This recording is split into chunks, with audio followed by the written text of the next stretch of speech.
Friends, કેમ છો બધા? મજામાં ને? આજે હું એક નવી રેસીપી સાથે આવી છું, જે છે પાલક મગનું દાળ. જો તમે જોઈને જ આમ ખાવાનું મન થઈ જશે. અને પાલક આપણે હેલ્થ માટે કેટલી જ ફાયદાકારક છે બધાને જ ખબર છે.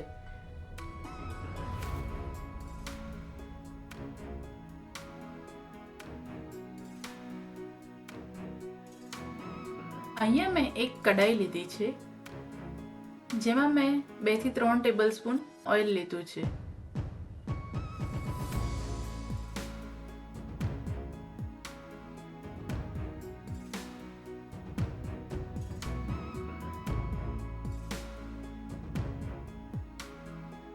હવે ઓઇલ ગરમ થઈ જાય એટલે આપણે એમાં 1 ટેબલ સ્પૂન જીરું એડ કરીશું,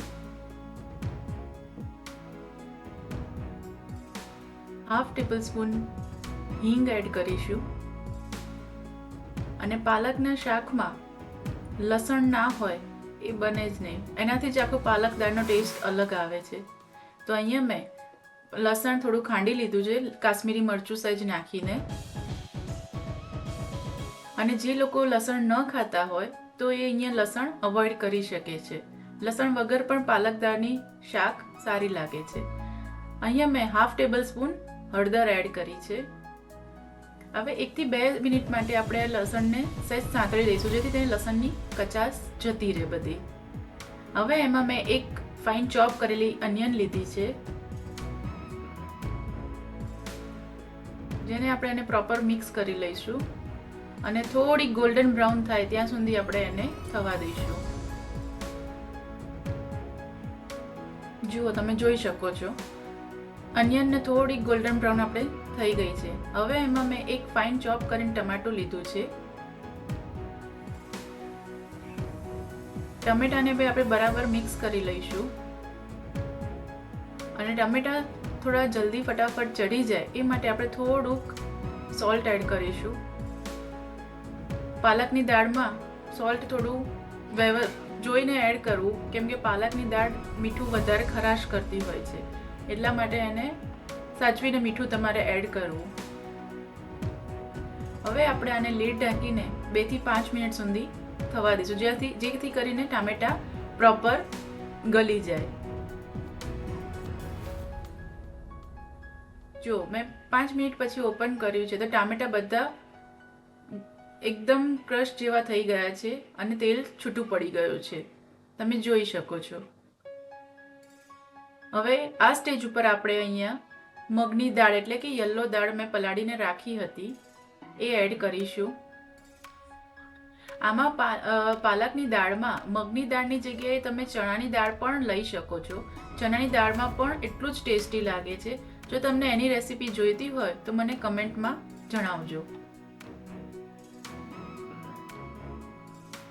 હવે આપણે દાળ આમાં મિક્સ કરી લીધી છે. હવે ફરી એકવાર થોડું સોલ્ટ એડ કરી દઈશું અને half tablespoon red chilli powder add કરીશું. ધાણા જીરું 1 ચમચી જેટલું એડ કરીશું અને બધા મસાલા એડ કરી લઈશું.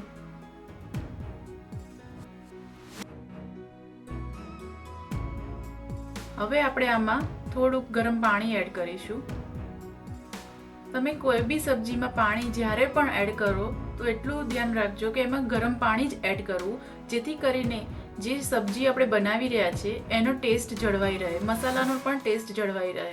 જો તમે ઠંડુ પાણી એડ કરશો તો ત્યાં તમને પાણીનું સબ્જી જે આપણી ગરમ હોય એ થોડી ઠંડી થઈ જાય છે, એટલે તેનો ટેસ્ટ થોડો ઓછો આવશે. જો અહીંયા તમે જોઈ શકો છો કે પાણી મેં જે રેડ્યું હતું એ બધું જતું રહ્યું છે. હવે આપણે એમાં મેં અહીંયા પાલકને ચોપ કરીને 3 થી 4 કલાક પલાળી રાખી હતી અને હવે વોશ કરીને એમાં એડ કરી દઈશું. જ્યારે પણ તમે ગ્રીનરી સબ્જી યુઝ કરો, જેમ કે મેથી છે, પાલક છે, તાંદળજો છે, એને કમસે કમ 3 to 4 hours એટલે કે 3 થી 4 કલાક સુધી એને પાણીમાં પલાળી રાખવા જરૂરી છે, જેથી કરીને તેમાં રહેલા માટીના પાર્ટિકલ્સ જે પણ ઝીણા હોય એ બધું રિમૂવ થઈ જાય, જેથી કરીને આપણને કોઈ તકલીફ ના પડે. નહીં તો આપણને પછી આનાથી પથરી થવાના ચાન્સીસ વધી જાય છે. હવે આપણે આ પાલક એડ કરીને પ્રોપર મિક્સ કરી લઈશું સબ્જીને. અને ઢાંકીને 5 થી 10 મિનિટ સુધી 5 મિનિટ સુધી થવા દઈશું. તો અહીંયા તમે જોઈ શકો છો 5 મિનિટ પછી પાલકમાંથી પાણી પણ છૂટ્યું છે અને થોડું ચડી પણ ગયું છે શાક. આ સ્ટેજ ઉપર હું થોડું બીજું પાણી પણ એડ કરીશ, કેમ કે પાલક દાળનું શાક થોડુંક ઢીલું અને લસલસતું હોય તો આપણને ખાવામાં મજા આવે છે. મેં ફરી ગરમ પાણી એડ કર્યું છે અને હજી થોડી દાળ ચડવી નથી, એટલે દાળ પ્રોપર ચડી જાય ત્યાં સુધી આપણે હવે એને કૂક થવા દઈશું. ફરી લીડ ઢાંકીને આપણે એને 2 થી 5 મિનિટ સુધી થવા દઈશું.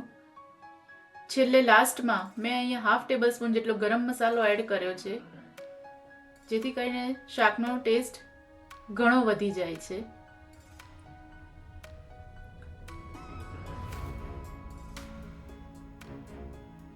હવે શાકને હજી આપણે થવા દઈશું થોડું.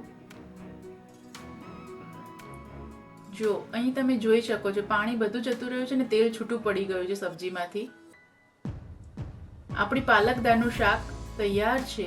તમે જોઈ શકો છો કે કેવું ઢીલું, આમ થોડું લસલસતું શાક હોય પાલક દાળનું તો ખાવામાં મજા આવે છે. તો તમે જોવો છો થઈ ગયું છે ને. જો દાળ તમને બતાવી દઉં, દાળ આપણી ચઢી ગઈ છે.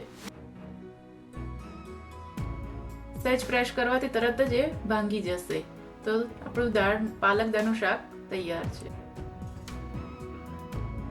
જો તમને મારી મમ્માનો વિડીયો ગમે હોય તો લાઈક, શેર અને સબસ્ક્રાઇબ કરજો. Thank you.